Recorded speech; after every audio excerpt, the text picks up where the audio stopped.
It is time now for Better Pets, and it's probably not something you think about often, but it is important. Who would take care of your pet if something were to happen to you? Here to talk about what you can do now to make sure your pet is in good hands is Dr. Andrea Dennis at the Bloomfield Animal Hospital. Kind of a sad topic, but we need to think, you know, we think all the time, especially as a parent, what are you doing if, God forbid, something happens to you for your children or other people you take care of? And I don't know that people always think about their pets, or do they? They don't always. I have very few of my clients that will come to me to discuss this, but things have changed a little bit over the last 10 years because we have more options than we used to have legally to protect them. And it's not just a matter of death, but also disability. If you can't take care of your pet I just anymore. think that we think our pets only live for an X amount of time, and we're definitely going to outlive them. I just think that we're always going to be able to outlive our pets, which is not always the case sometimes. It isn't, and I think some people will even avoid adopting a pet, especially as they get older in life, because they're afraid, well, what will happen to me or to my pet if something happens to me in 2 or 3 years. But it's a good thing to have in place, and I think also you'll be more reassured and you'll relax that everybody's going to be in good hands, hopefully. So the first option is you establish a pet trust. Right. There's actually 3 options that we can look at. Pet trust is the newest option, and that began in 2009. And we had legally, it passed through the legislature that you could establish a pet trust. Then we also have something called pet protection agreements. And then the last one is the will that we'll go over. But pet trusts are probably the one that I would recommend.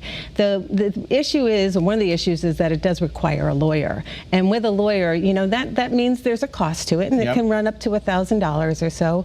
But yet you are sure that you're going to get something that is well written and well protect for your needs of your pet. That's why I like the pet trust. The other thing is that when you do have the option of either putting one person in charge as a caretaker, or you can do more than one. You can have a backup.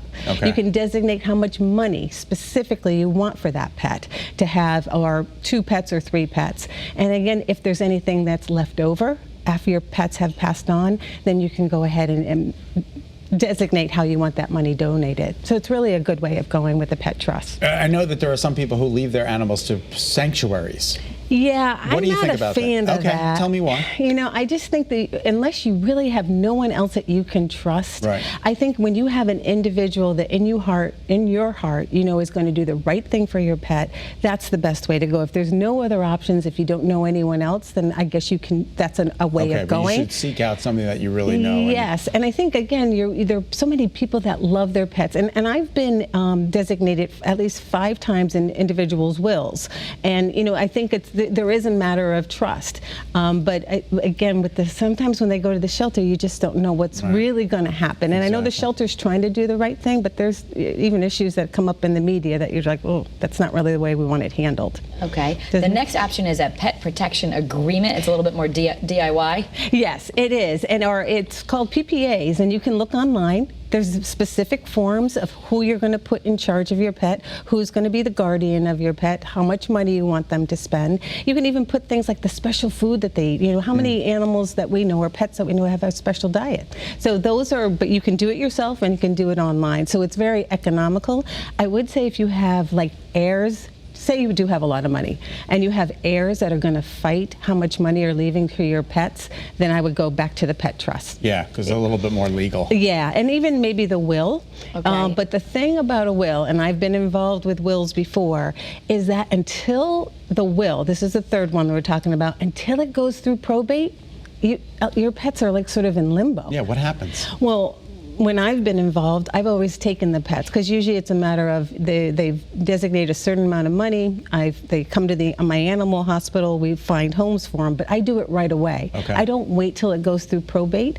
But hopefully, you know, again, that's why I like the pet trust, because that goes into effect immediately upon your death or disability. So I think it's a matter of trying to find a trustworthy person to do it even before there's any cash flow coming in to do what you need to do. Okay. Does that make sense? Go ahead.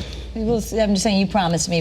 Yeah, so I'd take her cats. We have a verbal agreement. Verbal agreement. Thousands of people. Well, now it's out there. Right, but that's a good informal way. An informal way is not a bad way either. We let the vet know. Yes, and I will follow through and make sure I'll hunt you down. I can just see Dash getting mixed up with these 2 Bengals. Yes, it's just unbelievable. But again, I think to think about it, talk to your veterinarian if you do have a lawyer. But just looking at those pet protection agreements online. Just see should I be thinking about? We had a horrible case in Virginia recently where the pet owner took the dog with her. Yeah. The dog was healthy. Apparently it was euthanized because that was the wishes of the pet. That is just absurd. It is. And, if someone had asked me to euthanize this pet, I would refuse to do it. I don't understand what that thinking is, and I wish we had something more legally to protect absolutely. our pets, because, again, I saw the face of that little dog, and it was adorable, and there would have been people that would have adopted it in a second. I would have taken it. Yeah, you could even have, there's other options in terms of cremains after that dog. There's other options that I think that owner could have thought about and still have her pet with her. Seems like you need some laws. Yeah, Right. I think Let so. it live out its life, and then they'll be joined together. And I know people think differently about the afterlife, but again, it's all about really our animals. You have a quick summer tip you want us to know about? I do. Since I thought this summer we would just think about things that we have to do for the summer with our pets. And one of the things that we tend to forget about is the canine flu. I think we think of flu season in the winter when we're more likely we'll get the flu. But there is the canine flu, and if you're going to go away and you're going to board your dogs specifically, then you want to go ahead and make sure they're vaccinated. And there's 2 strains. And make sure that when you get them vaccinated, that you ask for what we call the bivalent vaccine. Bivalent vaccine. It's H3N2 and H3N8 are the viral numbers. Well, thank you, Doc. You're very we welcome. appreciate that. Great Thank you. information. And as a reminder, Dr. Dennis is the owner of the Bloomfield Animal Hospital on Old Windsor Road in Bloomfield. You can check that out online at bloomfieldanimalhospitalct.com. Is this a Saturday, or you're off? No, I think the Red Sox are on this Saturday. Oh, all right. On alternating Saturday afternoons from 2 to 3, she's taking listener questions during Pet Talk on WTIC 1080 Radio, so you can tune in for that.